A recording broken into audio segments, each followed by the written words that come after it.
Welcome to the Trinity Life Podcast. The Trinity Life Podcast is designed to help our church family across both campuses connect with the hearts and stories of our pastors, elders, and ministry staff. In each episode, we step beyond the talking points and formal scripts to have a laid-back, relational, and heartfelt conversation with our leaders. Join us as we get to know the people behind the ministry, their journeys, and the passions that drive them to serve. Well, and thanks for joining us. We're here with Steve Wheeler today, and through a few different scheduling snafus, we made it happen, and so I'm excited about that. Steve, are you nervous? Are you excited? More than I expected. Okay. Done enough of this kind of thing Sure. that I thought it would just be no problem, but I'm Okay. got it going a little bit. Here. Okay. Well, That's we'll take a few minutes. Really, just excited to find out kind of your story Mm-hmm. and how that fits in here at Trinity Fellowship. And Steve is an elder, and we're just going to jump right in, right where we normally do.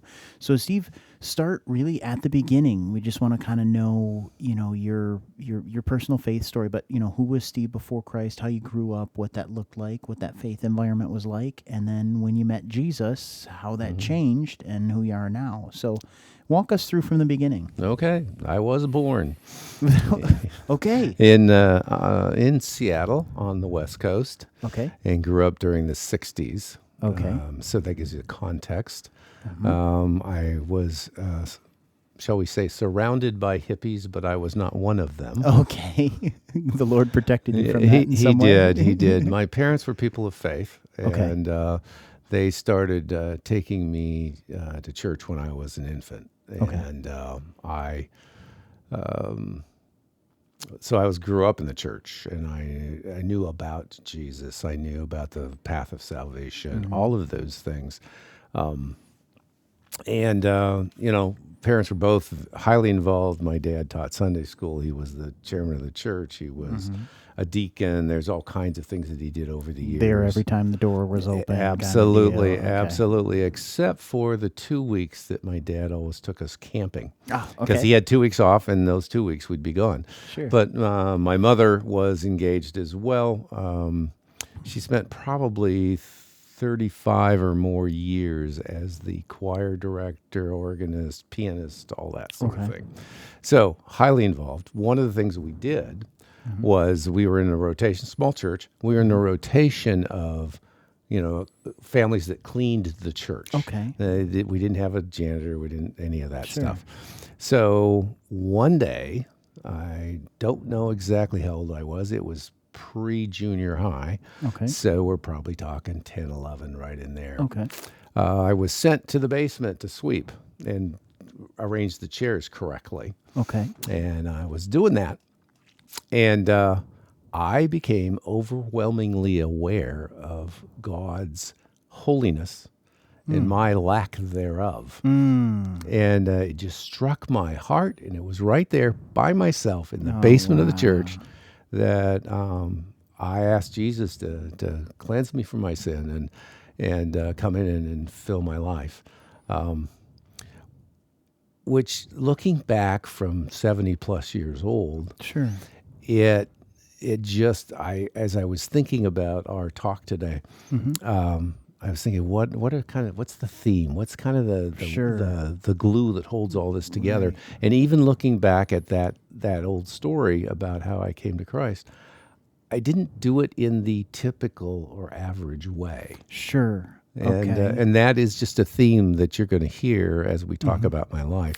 What do you think was atypical? Because I think everybody has really a little different idea of what the typical way is. What would you say when you say that? What do you mean by that? What Well, was atypical? In terms of coming to Christ, usually there's someone with you. Okay, sure. An older person who is sort of Sure. shepherding you into the kingdom, so Okay. to speak. And so that by yourself. I was by myself in the basement, and there was Sure. it was not an altar call. It was Right, not. I was right. not listening to some evangelist on television. It just Sure.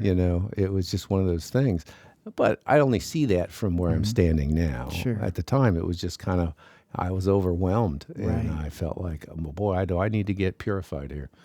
And so in that moment, so you reach out to the Lord and you gotta, I am, wretched man that I Yes, am, yes, Romans 7, absolutely. right? Wretched man that I am.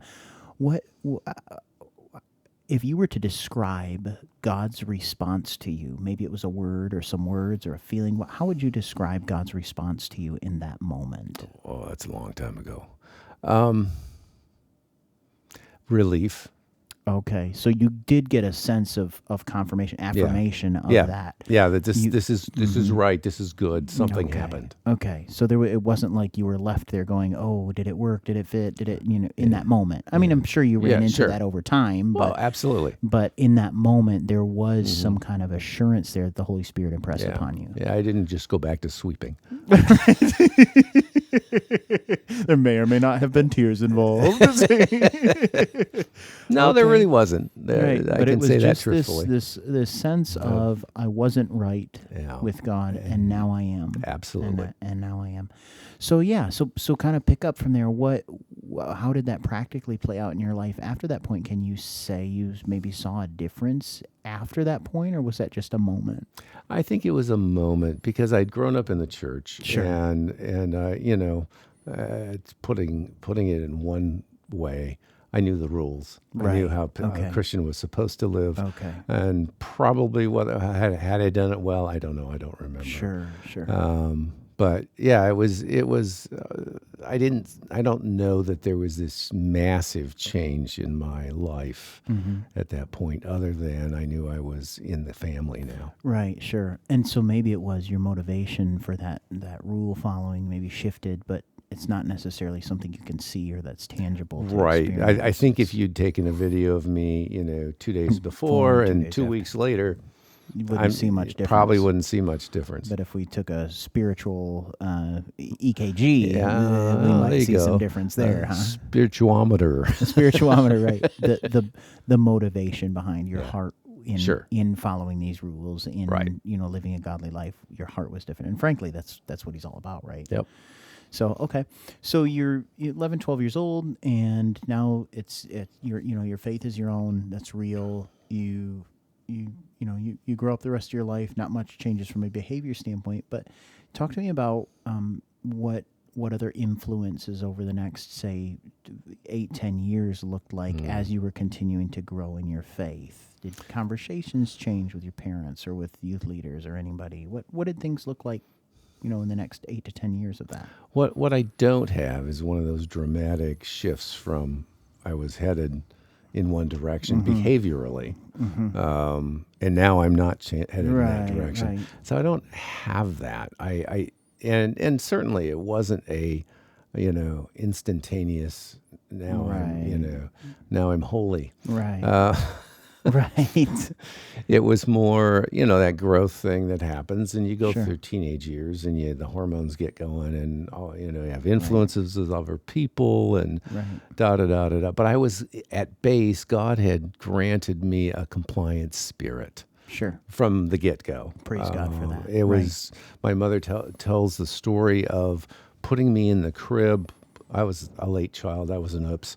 And she put me up in this big window that was in the house I grew up in, and my grandmother lived in a smaller house behind, and so she'd go to help her mom, grandma, and leave me there by myself in the window so she could look up at me every Right, so and see- often make sure and say, you was okay, there. you're okay, you're okay, you're okay. And she was always amazed that I could do that for hours, and it didn't bother me Right. at a very young, Right. age. Why was I telling you that story? Evidence of God's grace. Evidence in of your God's life. grace. Yes.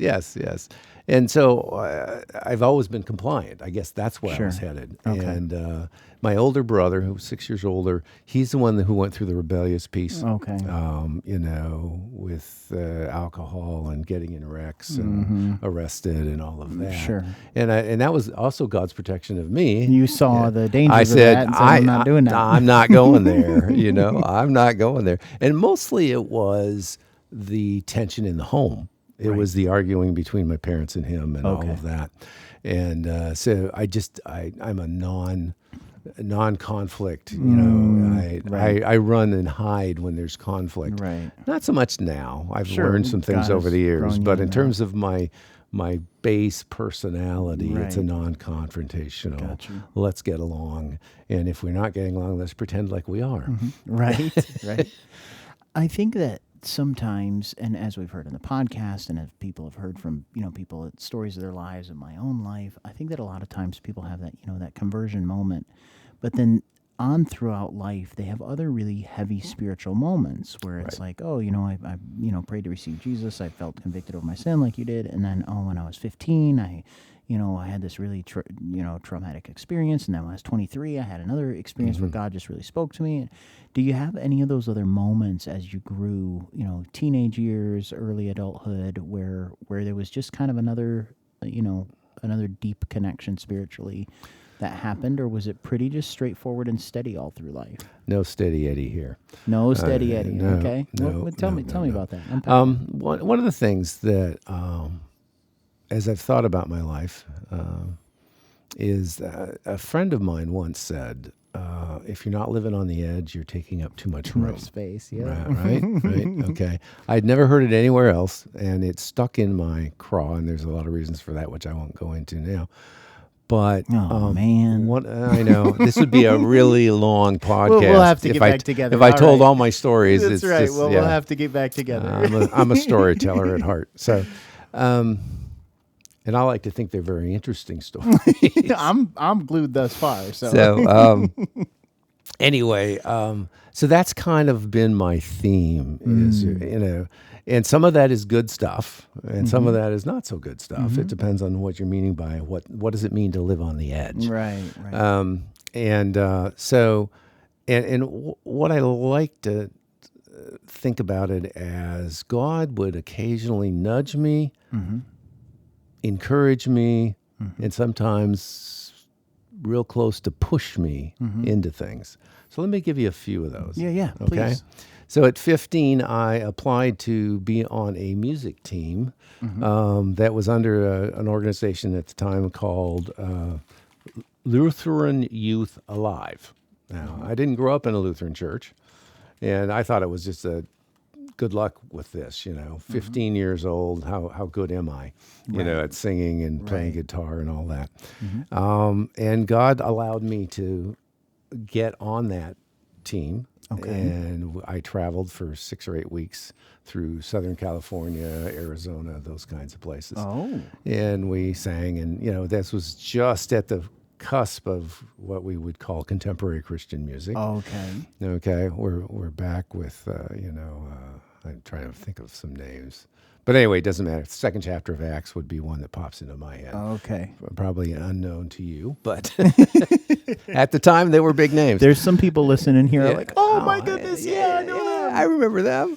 Anyway, and so we were doing that kind of music, and which was pushing the limits out on the edge for Lutherans particularly, but other churches as well. Right. They were still trying to figure out that, you could play guitar and have drums.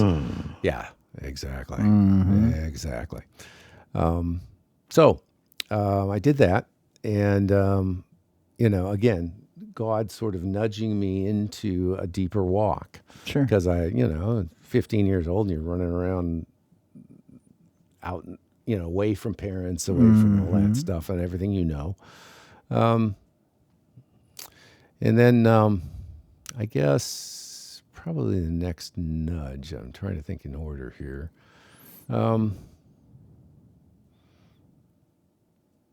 I know I quit shaving at 17. Now think about that. When did I start? Probably 2 weeks earlier. I just said, I'm done. I'm done. This, self-sacrifice every morning. I'm done with that.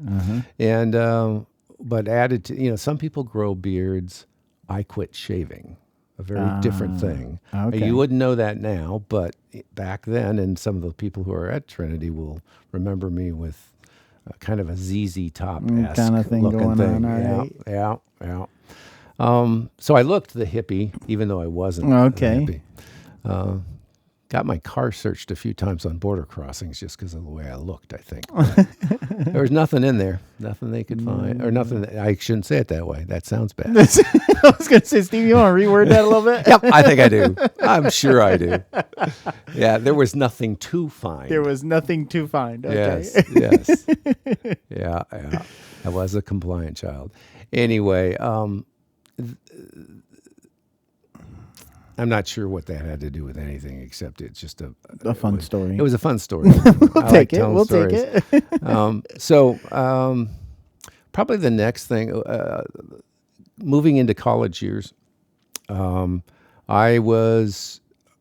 I guess I could say it this way. I vowed I would not do any more than 2 years of beyond high school. And God laughed at you and Well, not quite yet. not quite yet. Okay. He got me 2 years into it. Then he I'll laughed. tell you the story here in a second. Oh, he quietly chuckled and No, said, this okay. is when he pushed me. This is when he pushed me. Because it was very clear. I'm not going more than 2 years. And my goal in life was to be a forester. Okay. Probably more like a park ranger, but forester was the closest thing, and so I was in a forest technology program, 2 years, get an associate's. I'd be good to go. Well, December of my second year, 6 months before I would have graduated, I did graduate, but my mother came to me and said, "Would you like to go to Urbana?" And I said, "What's that?" And she said, "It's a once every 3 year mission conference that's done in Urbana, Illinois." And it gathers, at that point they were gathering thousands of kids, young people. Students, yes, yes. And they just talk missions, and they expose you to missionaries and all of that. And so I said, "Well, I can't afford doing that." And she said, "I'll pay for it." I went, "Sold." Okay. I'll go. I like, youth retreats and all that stuff. Did a lot of that. So I went to Urbana. And at the final day, the last thing they do, I think they still do Urbanas. I don't know. But anyway, the last day they do communion in the field house at Urbana, Champaign-Urbana. And, so there's a couple thousand people. I don't know how many there were. It was fairly full. More than you were used to worshiping with. Yeah, absolutely. Absolutely. And I was being kind of somewhat of a recluse at heart. I was sitting up high by myself. I didn't have any friends that had come, and I didn't make any while I was there. And during the communion process, where there was lots of silence, I will tell you that as far as I was concerned, I heard an audible voice. Sure. So much so I turned around to see who was talking. Okay. And so it was that tangible to me. Right. Don't know if anybody else heard it because I was sitting kind of far enough away from people. Yourself, yeah. And the voice said, "How about going back to school?" And I knew it was God's voice because that was not in my soul. Right, yes. And in fact, I kind of said, "What?" I knew it was, I figured if it's God, I better not go any further than that. Just stick with what? Just stick with what? Come again, sir? Yeah. So I ended up going for basically finished the degree. They had a thing called the upside down degree where my first 2 years would be considered my major. And my second 2 years, I did basic, prerequisites and that sort of thing. And so I did that. So that was a push. Okay. And I guess at that point I redefined living on the edge. Living on the edge means this is where I'm comfortable. This is the plans I have for me, and this is where I'm headed. And God pushes me out to the edge of that and says, "How about this? How about what I want for How about you?" stepping out a little differently?" So got my degree. 4-year degree in environmental studies. Okay, I'm still in line with being a forester. Sure. This was post-Vietnam, and so getting a job with the federal government was precipitous upon if you had points. The veterans had points. Okay. Then that was added to your score on the test. I did very well on the test, but there were people with, 100 is, absolutely perfect, and they had 105, 110. So there was no jobs to be had. Okay. In not at least federal government forester jobs, and so they, I didn't know what to do. I walked by a thing, bulletin board, and had come to Colorado and work for our camp poster, and I said, okay, don't have a job, don't have a hope of one. Right. Well, let's go to Colorado. Married at this time? Nope. Not Nope. married yet. No, Okay. not even on the horizon. Okay. I blossomed later. Okay. And so I ran off to Colorado. They hired me, and we did stuff I love, outdoor stuff, backpacking, mountaineering, Sure. rock climbing, all of that sort of adventure. See, Okay. edgy stuff. Yes. That's where the edgy comes Yes. back in. Stuff at that time was much less common or typical than it is now. Okay. Because we're talking 50 years ago. Sure. Anyway, so did that for a summer. I knew it was a summer. Met a guy there, though, that came from Eagle Village, just down the road here. Okay. Up in Hersey. And he was there learning kind of how to do these things because he was planning on going back and starting a program where we took folks who were in trouble with the law, teenagers, sure. and took them out in the woods and did kayaking, Yeah. canoeing, and backpacking and all that. So we became fast friends. He went back to Michigan. I went back to Seattle. I got a job parking cars. Hey. 4 years in college, and I'm parking cars for a living. Okay. So when my friend from here called and said, would you like to come work for me? We'll do the same thing we did in Colorado, basically, Okay. but with what we called then delinquents. You and so you had to think really long and hard about that while you parked those cars, didn't you? About 5 minutes. No, probably less than that. But anyway. I'll be on the plane tomorrow. Yeah, no planes, man. I loaded all my stuff yeah. in my Ford Galaxy, and off I went. Ooh, the Galaxy. Yeah, the old Galaxy. I'm getting into details that probably are going to push us. Yeah, but they're fun. time-wise. You're good. Anyway, so I came here, worked at Eagle Village, met my wife there. She wasn't my wife then, but the woman who was going to be my wife, I met her at Eagle Village. Okay. And I took kids up in the UP and various places and this and that. Then the fateful day came when God gave me another nudge, and I got an offer from the Bureau of Land Management in Oregon. Okay. And I said, okay, Michigan's fun, this is great, but my goal is to be a forester. Sure. So I went to Oregon. You went back out west. I've been out west. Jumped in the and- Ford Galaxy and headed on your... Exactly. So I worked for... And go ahead. had you... Did she come with you, or were Nope. you not married yet? Okay. Nope, still not married.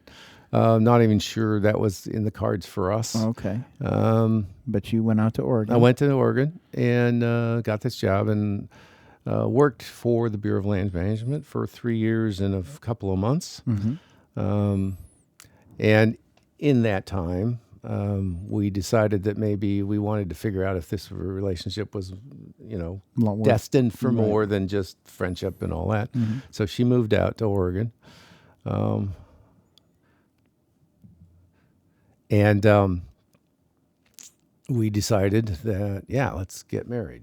Okay. She was ready long before I was. Sure. I'm a slow mover and just kind of have to think things through. And I told her, well, we'll figure it out. And 6 months from now, I'll tell you. And that's... She didn't find that funny. No. I found it slightly comical, this many years later, but she probably did not Yeah. appreciate that. No. Well, yeah. And she said, okay, when you're ready. Mm-hmm. She knew she was done. She was ready. She was ready to rock and roll. She wasn't going Let's anywhere. do this. Yeah. So, yeah, eventually we did get married in 1979. Went back out to Oregon. Well, we got married here, but went back out to Oregon, and I was still working for the Bureau of Land Management. But we had joined a singles group prior to getting married. Okay. Because we were singles. Sure. And I always conceived, because of my growing up and my situation, I always conceived of single as never married. This was out of my frame of reference. Right. And discovered that the vast majority of these folks were previously married. Okay. And for some reason, they thought I knew something.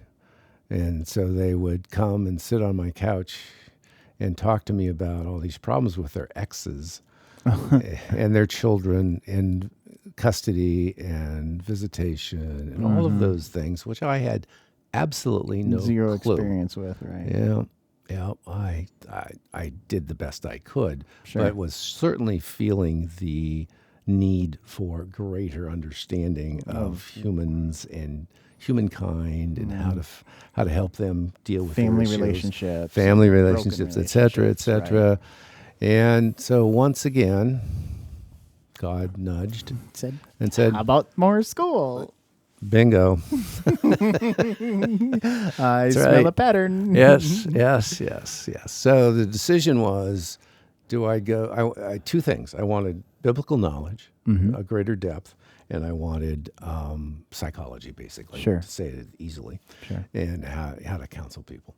And so I went through this whole process of long and arduous, in my opinion, looking at different schools, different programs, different ideas, talking to people I knew, and a former professor from my undergrad, I caught a hold of him.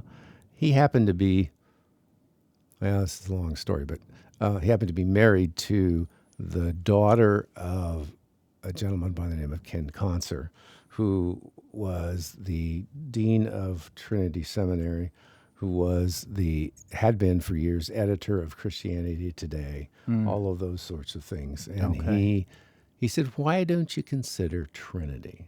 And he talked about other schools because he was a PhD and kind of had been around. And so I ended up going to seminary. Okay. No intention on becoming a pastor, but they had a counseling Program. No, they didn't really have a program. They just had the MDiv with a counseling emphasis. Counseling. Oh, emphasis. Okay. And so that's what I did, and that with every intention of going back to forestry. I'm Right. still. I'm just getting a little of this so to be more helpful in what I'm doing. Remember what I started with. I grew up in the 60s on the West Coast. So Yes. this was not for a job. It was Right. not for a career. It was for information. Right. Okay. So that's what I did. But 3 years into it, I'm going, I don't think I want to go back and work with trees. Oh, work with people. So, yep. So I sent out 80 resumes, blah, blah, blah. Nobody answered except Eagle Village, where I'd been before. Oh, you can do this now. One of those things I said was, I don't want to go back to Eagle Village. Nothing wrong with Eagle Village. It was just, I wanted to be on a coast. East Coast, West Coast, didn't care. Right. Anyway. None of this middle of the country stuff. But no, there just wasn't anything there. So I told God, all right, I'll go back to Eagle Village, 3 to 5, kind of like a sentence, Right. Yeah. 3 to 5, and I'm out of there. And three with good behavior. And that was in 1985. Now, I'm not at Eagle Village, but I am still in Michigan. So, as Joe Gardner said to me, he said, either you or God can't count, and I think I know who it is. So, yeah, I will never forget that phrase when he said it to me. Either you or God can't count. Yeah. So you spent most of your adult career doing counseling and whatnot. I am still doing counseling. You're still doing counseling. I'm still doing that. I've done it for 40 years. Got you. So I'm beginning to feel like I almost know what I'm doing now. Almost. Close. I'm this close. But that's the nice thing about Jesus being the healer. It's like, I'm just arranging a meeting, right? Yeah. Yep. I am That's true. listening and arranging a meeting. Yep. And it's like, Yep. no, that's so good. So, it's really kind of fun when people like to hear these stories of people who, they have their ideas and their ambitions of what they want to do. And we think, okay, God's going to change your, he's going to call you to something different. Yes. And it might be something you don't want to do. But so many times I look at it and we see it as in your case, God changes your want to. Mm-hmm. Mm-hmm. He doesn't change what you're going to do. He changes what you want to do. Like, he knew all along that's where it was going to be, and you wanted forestry. And all of a sudden, one day you woke up and be like, I want to do this. Yeah. And it in that way, it's almost like he called you to it without calling you to it. Well, there was no sense of a call in Right. that. It was a process. It was a process, and it was he changed your want to. Mm-hmm. So, at that point, he didn't have to call you because it's what you wanted to do anyway. Yeah. Yeah. Right? But it took that walking through some steps of obedience and him, Mm-hmm. giving you a couple of different things, and then all of a sudden it was like, this Yeah. is what I want to do. So he makes it so that there's not resistance, which I think is so gracious of him and merciful of him to do. Mm-hmm. Yeah. And it was standing where I'm standing now. I can look back and see all those little nudges and pushes and shoves and maybe dragging me You get a bigger along. 2x4. But it was it's not so much the order of the 2x4. It's just kind of things happened. Sure. And even the fact that I grew up in the 60s on the West Coast prepared me to do what I do now. Sure. Just from the standpoint of, openness to things and Understanding the human condition. Yeah, and in the middle of all that mess with a Christian basis, a foundation that didn't shake. Right. They put it caused me to be more, I think, accepting of people where they are.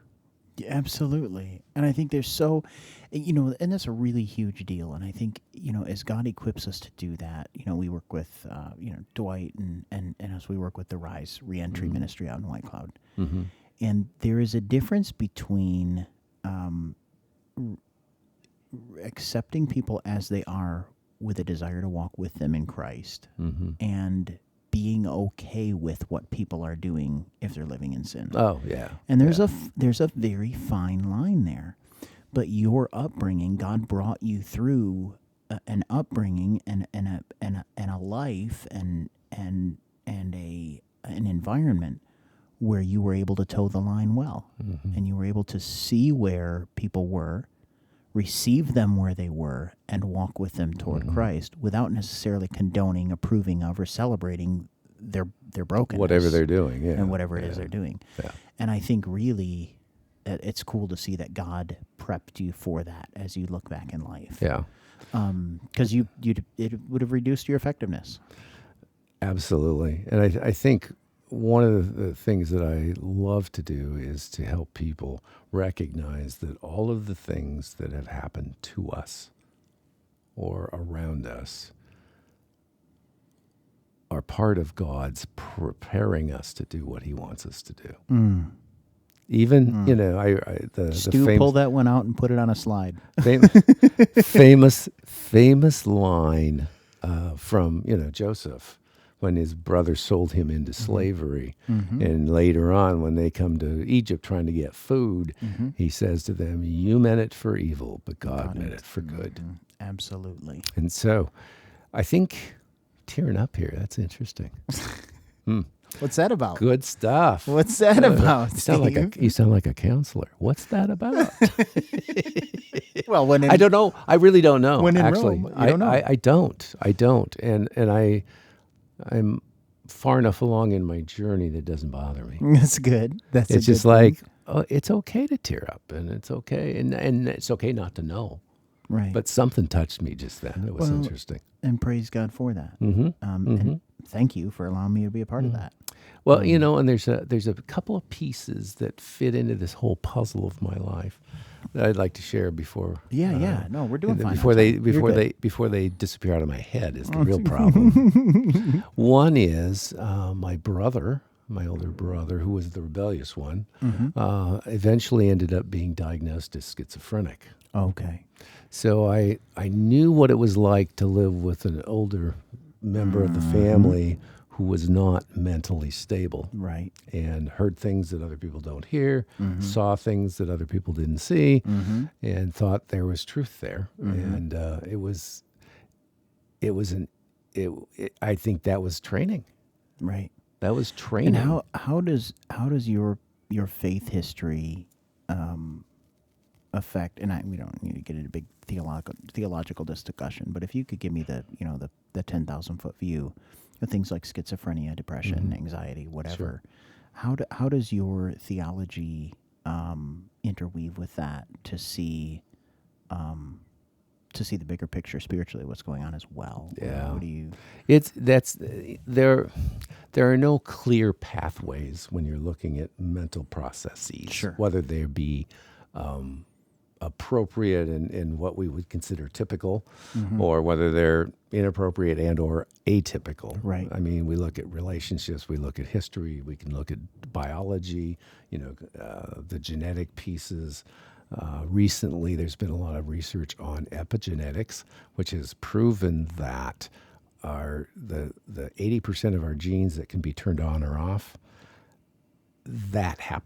some of that happens before you're born. And so some of the things that happened to my mother, my father, my grandmother,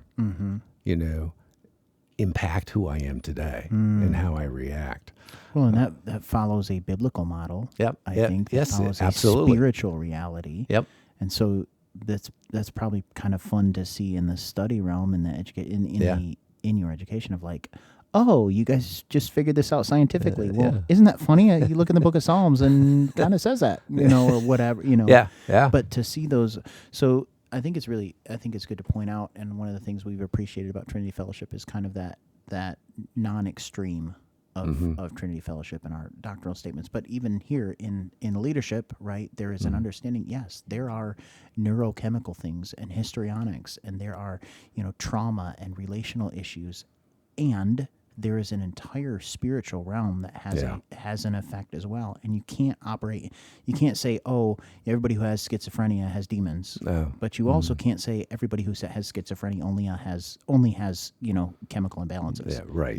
Right. It's yes and yes. Right. And so it's so good it's just good to see that balance again played out, even as you, an elder at Trinity, who's, kind of in a leadership role at this church, that has that centrism and good balanced understanding, even in places not directly connected to the church. Like that's who we are as a church. That's part of who you are, is this, kind of balanced. And to go back to what you said, about God using our environment and our history and everything to shape who we are today. And who he needs us to be.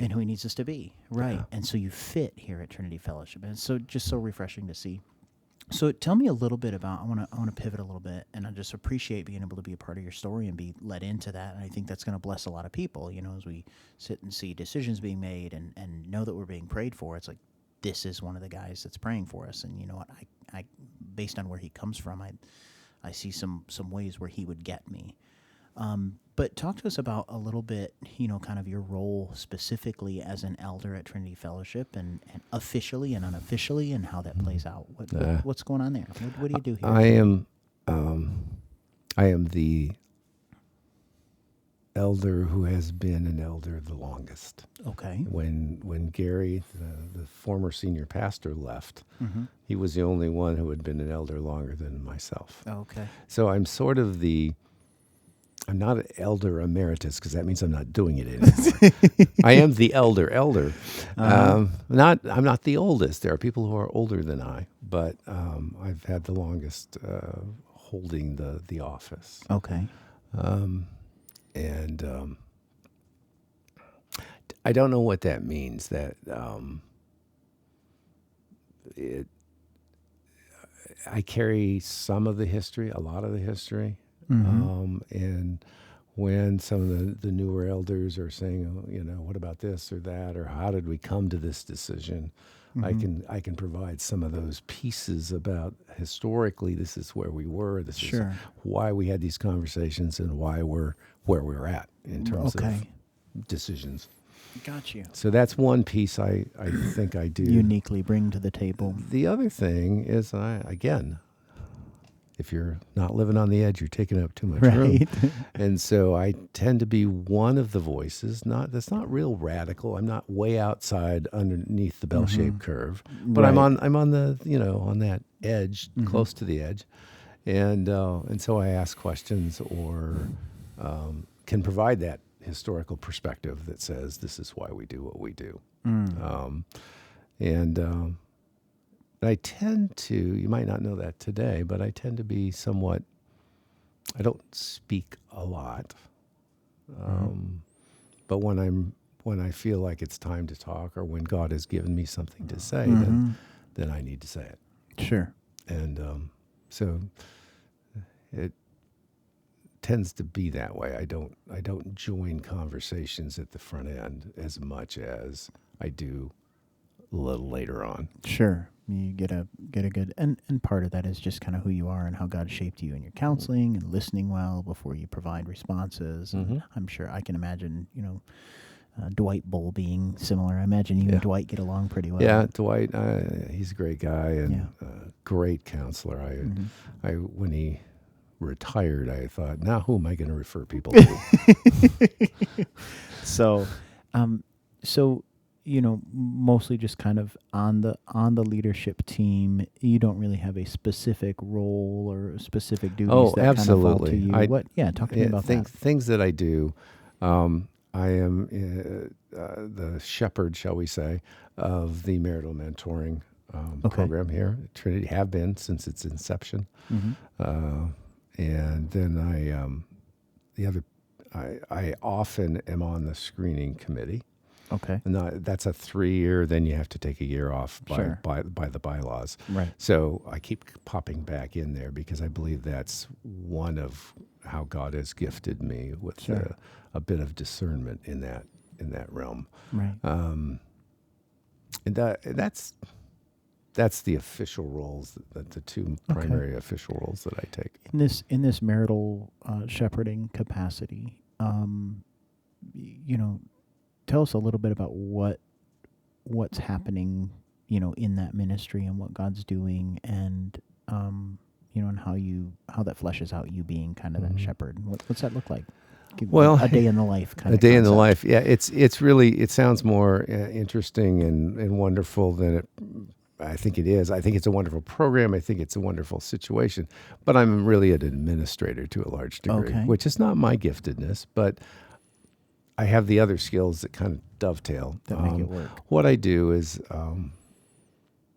when a couple is planning to get married and they want to have the premarital work done, I am the one who makes sure they're connected to a couple that makes sense. A couple that's probably a little older than they are, a few more times around the block. Sure. And then it's a good match. Sure. Often, more recently, people come with, "Hey, I want so and so to mentor me." Oh, got you. Earlier, it was much more find me a mentor, and we've discovered that sometimes in your small group, in the people that there's a couple that you kind of respect their relationship, and they're older and they've been around the block a few more times. Sure. And so oftentimes they'll come and say, "Hey, this is who we want to mentor us." Sure. And if they themselves haven't asked, then I do. That's my role. Okay. I go and ask. But generally speaking, pretty much I just, as long as I know the people, I'm going, okay, bless you, go for it. And then this you makes support. sense. And then I those just do people in support. there. I support the mentors, provide there's a piece that we do, which is called the Taylor-Johnson Temperament Analysis, which is a paper and pencil, if you want to call it a psychological test. That's kind of what it is. And because of my career and expertise, then I interpret that to the mentors. Okay. And then the mentors, in turn, interpret it to the fiancés. Got you. And we do that because the relationship is there. Sure. Okay. If I wandered in and said, here's the counselor, he's going to tell you all about the TJTA. It's not in the context of a relationship. Right. We really want a relationship. So you provide a lot of support to the people actually counseling. It's more the support thing because sounds a lot like equipping the saints to do the work of service. The work of service. Boy, surprise! Wow. Oh wait, yeah. Wait! I've heard that somewhere before. Okay. Yeah. So that's how it works. And then some work on the screening committee. Yep. As far as pastoral search or just for the elders. It depends. I spent some time on the screening committee for the pastoral search, and then because of scheduling and some other things that it took longer than we expected. Right, so I was sure. going to be gone for this extended period right when they were going to be interviewing people. Okay. And so we said we need somebody who's going to be here. Right. So I stepped away from that. But as far as are you on that now? Yes. Okay. Yes. So you are working with a screening with Wayne Kaufman and who else is up? Who's up for Nick Loveberry? Nick Loveberry, that's right. Yep. And so for Wayne and Nick, you are part of that process. Yes. Okay. Yes. As of recording now, they're still, but by the time this posts, that may be a little farther along in the process. Yeah. But Yep. as of recording, you're a part of that. So, what as you approach that role in the screening committee, what do you think is your responsibility as an elder on this screening path? What break it down 3, 4, or 5 items of like, this is what I am tasked with ensuring. Well, to the extent possible. Right? I was. I'm not sure how I became the chairperson, but I am. Seniority, maybe? That's a long story, and you can talk to Joe Gardner about that one. Because he and I are shots both. Fired. we are the two elders currently on the screening committee. The screening committee also has at-large members, which are just members of the congregation who have been voted into that position. Sure. So there's basically about 6 of us. There's one designee of the senior pastor as well. So my role is, call meetings, make sure people, get their chance to hear what the candidate has to say or what they're seeking. One of the things that happened to me, story time, was a long time ago, decades ago. The church was in need of a youth pastor. I was much more youthful then than I am now. And I thought, I've done this kind of work. Maybe this is something God would have me do. And I went to the screening and we prayed, we talked, we did the whole thing, the same process. And that's when one of the members said, I can see you as my elder. I don't see you as a youth pastor. I see. And that was before I was an elder. Got you. Obviously. Okay. And that's one of the steps in my becoming an elder was that insightful comment by a person that I respected who was on the committee at that time. And they were willing to say, I don't think this is where God would have you right now. Right. And I look back and go, that was a home run. So part of your role, you see, then, is as a confirmer of call, Yep. in a way, or a confirmer of not a call. All right. Yep. To be able to say, and to be able to bring that and say, this is what I see. And so part of that comes from, like you said, our experiences and our history shaping who we are. I think that really could really bless the church with you in that role because of how impactful that was to you. And yes, I believe in the process. You know, Right. I'm a firm believer in the process. The process works. Sure. And it confirms some things. I remember one time a gentleman came to us and said, well, I think I should be doing this. And I said, why would you limit yourself to that? Because that's what your career was. Right. You know, Right. you have other gifts that Can I be see. used, yeah. And so I don't think you're stuck. That was my Right. words, not his. Right. You know, to do this thing you've been doing for the Right. rest of your life. And it was just a relief to him, and he was able to do some different things that really blessed the congregation, but Sure. also blessed him. Right. Right. Because he just felt, well, this is what I do. Right. You know, it's like telling me, you know, all you can do for the church is be a counselor. Okay, I love counseling. But that's not all I have to offer. Otherwise, I would have retired a long time ago. Right. But I that's not it, and that's not everything I do. Right. I'm gifted in some areas along those lines, so that helps. But yeah. How do you think your training and background in the counseling has influenced your work on that screening committee? Where do you see some ways God has used some of that to shape you being in the screening committee? I just want what I want is people to understand how, okay, just because that's what you do doesn't mean you have to do that, but how that can still filter into other Certainly, ways. So how certainly. do you see that filtering into this? It's not a counseling ministry, but your counseling background helps. Yeah. Well, you've already mentioned that, you know, listening is one key in counseling, probably the biggest key. And so to be able to listen, to discern, to read between the lines, to say, you know, to say to someone, you know, here's what I hear you saying, but I'm feeling like, you know, maybe there's some other things going on. Sure. And what, you know, or how does this fit into the rest of your life? Sure. I've become, over the last few years, I've become more and more convinced that looking at trajectory is critically important. Like just what we just did with my life. Right. There's this trajectory. I couldn't see it. Right. Probably When you were in it. 20 years ago, I probably couldn't have seen it. Right. Maybe even 10 years ago, I couldn't see it. It's only been in the last little while I'm going, oh, I get it. You know, here's this, here's this, here's this. God was preparing me for the ministry I'm doing now. It's like bringing the binoculars into focus. It takes a minute. Yeah. It's like, oh, there's Yeah. some green and blue blobs out there. And What oh, are wait, those? no, okay, one's higher than the other. Okay, I see, that's the horizon, you know. Yeah. That's No. Sasquatch.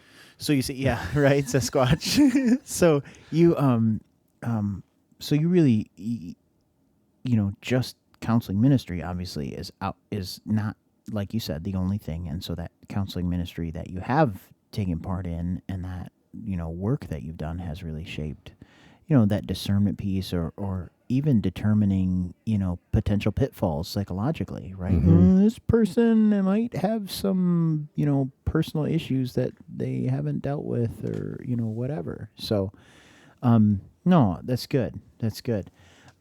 Yeah, you know, as we kind of wrap things up here, I just want to, you know, kind of get an idea. Usually, I'll ask, you know, give me some things you're excited about at Trinity Fellowship that you see recently coming, you know, in the near past and near future. What are you excited about? One of the things that has excited me since Patrick took the reins as senior pastor is watching his fingerprints show up. Oh, okay. It is just, you know, I've been here for 40 some years, and the vast majority of that was under Gary's, you know, leadership, and watching Patrick's fingerprints show up is just, it brings smiles to my face. Oh, It's just, this is so cool. Not that, nothing wrong with Gary. Gary was wonderful. Right. But it's the church is being shaped by the new leadership, and in a very positive way, in my opinion. Got you. And I'm watching things happen, and I'm just going, this is fun. This is fun. Mm. So I'm excited about that. I'm part of the team that goes to Central Asia, and we've done that every year since 2019, except 2020, Right. COVID. Right. And we're just beginning to get ready to go again in this October. So I'm excited about that. Always am. I'm excited. How do I with there's a little bit of mixed feelings in that I'm seeing young people who I don't know, taking the reins of things. Yeah. And part of me goes, well, okay, I don't know this person, or Okay. what happened to so-and-so, or, Right. those kinds of things. So it's not mixed in that the person shouldn't be doing what they're doing. It's just I'm in a different stage of my life.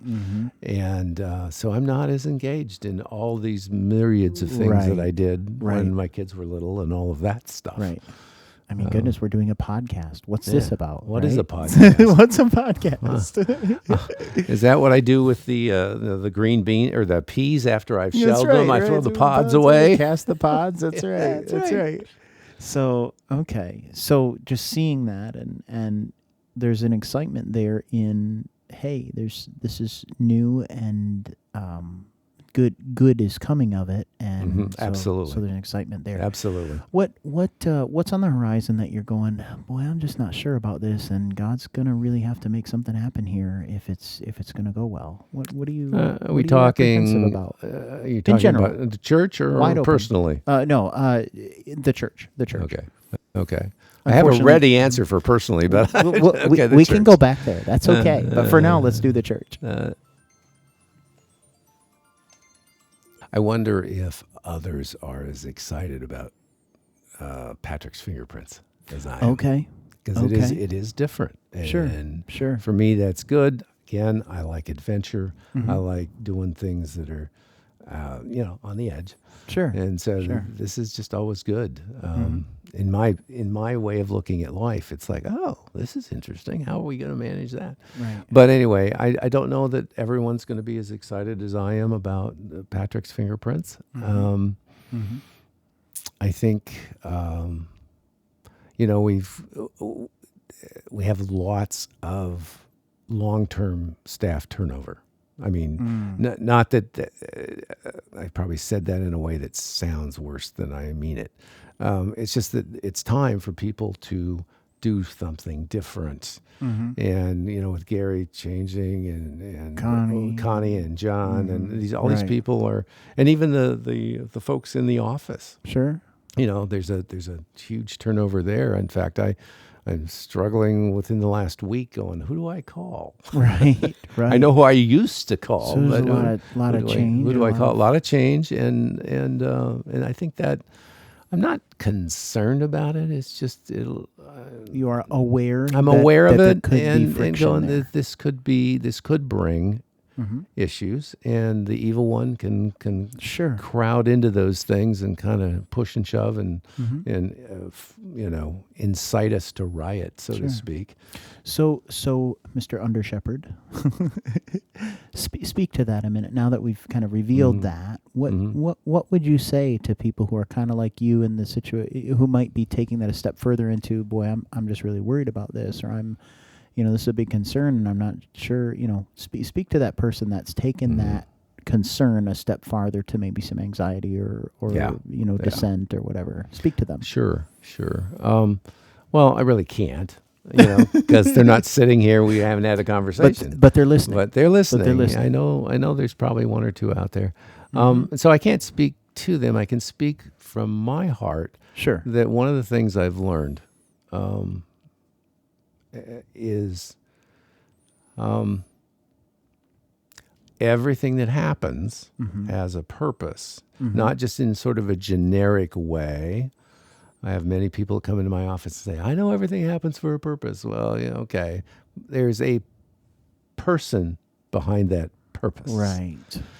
And I know as the old hymn says, I know whom I've believed. Sure. Okay. And Come am- on now. And am persuaded that he is able Yes. to keep that which he's committed to against that day. Mm-hmm. So God's gonna take us somewhere. Mm. And sometimes the road has big old potholes in Mm-hmm. it. Sometimes it's been washed out and we have to rebuild it. Sure. Sometimes our car breaks down. You know, Mm-hmm. there's just, and those are all, God uses that to move us where we need to be. Mm. And so, you know, it's like cast all your cares upon him, for Sure. he cares for you. All your worries, all your anxiety. And as a counselor, I know that's easy to speak. Sure. Right. It's sometimes hard Right. to do. And for some of us, it's massively difficult to do. Sure. So I'm not saying buck up and get ready and you'll be fine. Right. That's not what I'm saying. But you know, behind the foundation of it all for me is that Jesus is on his throne. He's sitting next to God, Right. and it's going to work out. It's right. It's not necessarily going to be fun. Right, It's not okay. necessarily going to Come work on. out the way Right. I want it to be. Right. It's not necessarily going to be painless. Right. But who's in charge? Who's driving the bus? That's right. I'm glad it's not me. Right. Right. We always joke, you know, if I were running this place, Yeah, I'd right, run I'd it do this. straight into the ground. Yeah, right. Who's driving the bus? I don't know, but yeah. So no, and I think that's an encouragement, right? And like you said, you can't talk to that person, but you can speak some encouragement into that to just say, look, we get that, and how great it is to have a guy, you know, here in leadership that understands that, hey, things are a little different, and there's some things changing, and he gets that, you know, and that's what I hear. That's what I hear you saying. I think it's so vital to have. But personally, what are you? Jump back there. I am. I want to give just a slight bit of background. Yes. Lost where I was going. Personally, short version. I'm retiring Okay. finally. Okay. But see, I'm co-owners of the business, so it's a very different kind of retirement than just Right. turning in your resignation and saying, Right. "Here's my 2 weeks or my 2 Right. months notice or whatever." No, there's a Yeah. lot that goes into that. And my business partner is one of the other elders, oh, and we've been working together since 2007-ish. I mean, I've known him before that. He and I worked at Eagle Village, surprisingly enough. But anyway, great guy, great partnership. The guy that does our CPA he said, you know what? Partnerships tend to last about 5 years. And for some reason it works with us. sure. But I finally said, okay, when we go to Central Asia, when we come back, I'm done. And that causes me some angst Sure. because I've Of done this course. for 40 years. And I've done it in the last 20. I've done it with him Right. Right. and the rest that work with us. So it's a new uncharted waters Sure. for me. For you. No. Yeah. So it's cool. I'm excited. There are things, it's like not people, but projects are lining up, for me to say, well, I could do this. I could do this. I could do this. I could do this. And I'm sure there are some folks that know me that are kind of rubbing their hands together. All right. Now we can have Wheeler do this. Not quite. Not sure. I like how Gary is. We're going to take 3 months off. We're not going to do anything. When he retires, we're just checking out for 3 months. So. Yeah. Well, although you know Gary well enough to know. Oh yeah, he's not done. And he doesn't check out. Right, ever. right, exactly. Yeah. But the concept of Not having things on the calendar necessarily. Yeah, exactly. Yeah. So, and rest and see what God does. So we'll definitely be praying for you through that. And finally, just in general, as an elder at Trinity Fellowship, you've got a platform to speak to a bunch of people at Trinity Fellowship, and anything. What would you say to them right now? from your life, from what's going on, from what you see coming, something God's laid on your heart. What would you say to the people of Trinity Fellowship who are looking to get to know Steve Wheeler?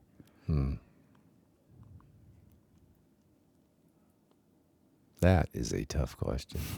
Everything that comes to mind either requires much more time than we have, or it sounds trite.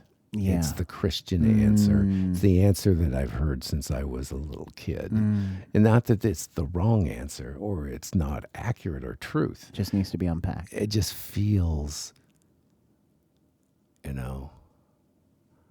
trust God. I mean, okay, that is a Perfect. huge Trust God. 2-word sentence. And so what we'll do is Steve's final words are trust God. And what you should do is when you see Steve, say, hey, I listened to the podcast and you said trust God. And I wonder if you could unpack that for me.